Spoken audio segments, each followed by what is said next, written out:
I'd like to show you how you can use oil pastels in painting flowers, which are a great choice because there's so many colors to choose from and so much variety in style. I want to keep it simple and a little bit abstracted maybe. I've chosen a sunflower, and so I've just sketched in a couple of circles here for the center, and which I'll come back to. But for the petals, I want to show you a little bit about blending color for the petals. I might pick 3 here for starters and start with coloring, following the length of the petal to show the texture and direction that it grows. I may fill in the 3 here for their golden tones that they'll have, but I want to separate one from the other by building up the pastel. So to put this one here hiding behind the other, I may add some darker tones. Where it's coming into the center of the flower, I might also add some darker tones. So far I've chosen red, but I like golden tones of yellow ochre. And I'll put it in all the shadowy areas or areas where the petals crunch up. And for some brightness, I'll add some white so that now the petals begin to separate. You can see which petal is in front of the other. So I'll use that more at the edging, also to highlight it from the background. And then to blend it, I can either use my finger to smooth it, or I can build it up with some of the other tones, like a yellow, a brighter yellow than the one I had before. So it'll soften what I had previously and blend it together.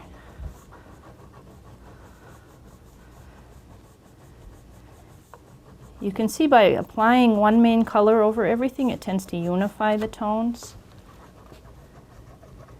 And by using that yellow, there's quite a lot of light that comes into the painting.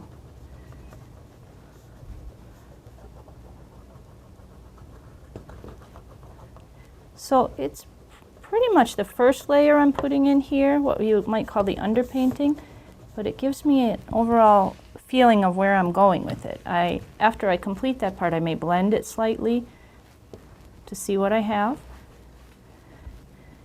see what I like, see what I want to change.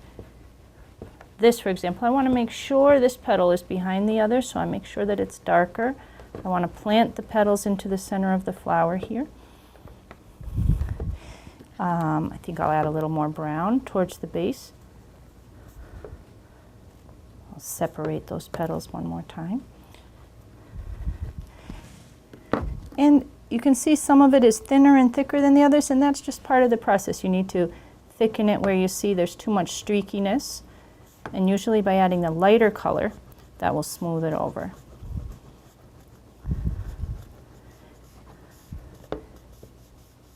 For something like flowers, it's always best to draw from direct observation. You'll be able to see the rich variety of color and how the petals play one against the other. Here's an example, so you can see how the petals were treated in one type of blending and how the center was built up in more of a circular way with some thicker application of paint to show the texture of maybe the seeds at the center of the flower.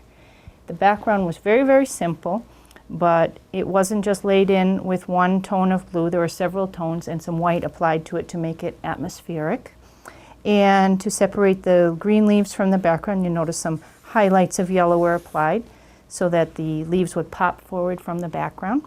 And to have the stem and the stems from the leaves more three-dimensional, some yellow and white were applied down the center, so it was darker green on the outside and lighter down the middle, and that will also help give a nice 3D effect.